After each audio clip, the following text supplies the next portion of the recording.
কান চলচ্চিত্র উৎসব বিশ্বের সবচেয়ে গুরুত্বপূর্ণ চলচ্চিত্র উৎসব। এই উৎসবে 12 দিন ধরে অনেক নতুন নতুন ছবির প্রদর্শনী, ক্লাসিক ছবির প্রদর্শনী, প্রেস কনফারেন্স, পার্টি, মাসেদো ফিল্ম, তো সব মিলিয়ে এটিকে সিনেমার অলিম্পিকও অনেকে ভাবেন। তো এবারের গ্রীষ্মকালীন অলিম্পিক ফ্রান্সই হচ্ছে, প্যারিসে। তো প্যারিসের কাছে একই দেশের যে ভূমধ্যসাগরীয় অঞ্চল, এই সাগরপাড় শহর কানে এবার উৎসব বসেছে।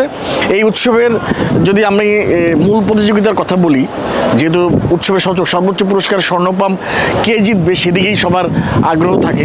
তো এবারে মূল প্রতিযোগিতায় স্বর্ণপামের জন্য নমিনেটেড হয়েছে 22টি সিনেমা। এই সিনেমাগুলি বিশ্বের বিভিন্ন প্রান্তের মাস্টার ফিল্ম মেকারদের কাজও আছে, পাশাপাশি নবীনদের কাজও আছে। তো মাস্টার ফিল্ম মেকারদের মধ্যে উল্লেখযোগ্য হচ্ছে মূল প্রতিযোগিতা বিভাগে আবার অন্যতম আকর্ষণ ফ্রান্সিস ফোর্ড কপোলা।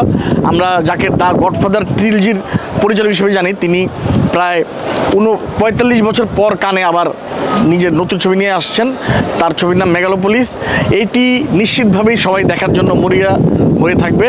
এছাড়া আলী আব্বাসির ডোনাল্ড ট্রাম্প, যুক্তরাষ্ট্রের সাবেক প্রেসিডেন্ট ডোনাল্ড ট্রাম্পের বায়োপিক আছে অ্যাপ্রেন্টিস। তারপরে ভারতের 30 বছর পর ভারতের কোনো ছবি মূল প্রতিযোগিতায় স্থান পেয়েছে, পায়েল কাপাডিয়ার একটি ছবি। তো সব মিলিয়ে মূল প্রতিযোগিতার এবার কে স্বর্ণপদক জিতবে সেটি আগাম বলা মুশকিল।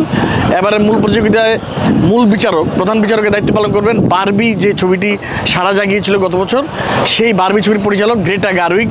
এছাড়া আরও 8 জন বিচারক আছেন। তো এই হচ্ছে মোটামুটি মূল প্রতিযোগিতার ব্যাপার।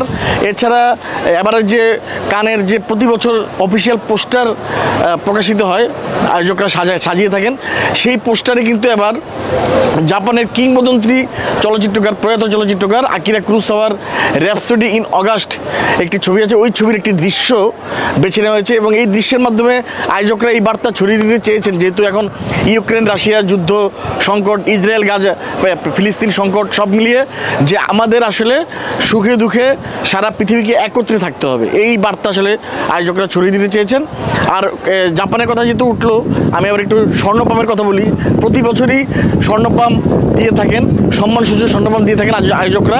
এবার উৎসবের উদ্বোধক মেরিল স্ট্রিপ স্বর্ণপাম পাচ্ছেন, হলিউডের কিংবদন্তি পরিচালক প্রযোজক জর্জ লুকাস স্বর্ণপাম পাচ্ছেন, সম্মানসূচক স্বর্ণপাম। এছাড়া জাপানের স্টুডিও গিবলিকে স্বর্ণপাম দেওয়া হচ্ছে। এবারই প্রথম কান হচ্ছে কোনো ব্যক্তির বাইরে কোনো প্রতিষ্ঠানকে সম্মানসূচক স্বর্ণপাম দিতে যাচ্ছে। এই স্টুডিও গিবলি হচ্ছে জাপানের কিংবদন্তি নির্মাতা হায়াও মিয়াজাকির অন্যতম একটি প্রতিষ্ঠান, যিনি এবারের আসলে অস্কার জিতেছেন। তো এই হচ্ছে মোটামুটি এবারের কানের উল্লেখযোগ্য দিক। কিন্তু এই চাকচিক্য এবং আলোচিত ঘটনার পাশাপাশি দুটি ঘটনা বিশেষভাবে আলোচিত হচ্ছে। একটি হচ্ছে বিশিষ্ট ব্যক্তিদের বিরুদ্ধে যৌন হয়রানির অভিযোগ উঠতে যাচ্ছে বলে ধারণা করা হচ্ছে, একটা গুঞ্জন শোনা যাচ্ছে। এছাড়া ফ্রান্সের যে শ্রমিক যে আইন করেছেন ইমানুয়েল ম্যাক্রো, ফ্রান্সের প্রেসিডেন্ট, সেটির বিরুদ্ধে কান উৎসবের ফ্রিল্যান্সার কর্মীরা যারা আছেন, এই কর্মীরা ধর্মঘট করবেন বলে একটা শঙ্কা রয়েছে। তো এই দুটির সম্মিলনে একটি অদ্ভুত মেজাজে হচ্ছে এবার কান উৎসব হচ্ছে। আর শুরুতে যেটা বলেছিলাম যে কানকে সিনেমার অলিম্পিক বলা হয়, তো অলিম্পিক তো প্যারিসে হচ্ছে। তো এবার যেহেতু প্যারিসে গ্রীষ্মকালীন অলিম্পিক বসছে, সেই অলিম্পিকের মশাল কান উৎসবে দেখা যাবে। আগামী 18 মে লাল গালিচায় এই মশাল হাজির করবেন আয়োজকরা। এছাড়া অলিম্পিক নিয়ে একটি প্রামাণ্যচিত্র দেখানো হবে এই উৎসবের বিশেষ প্রদর্শনী হিসেবে।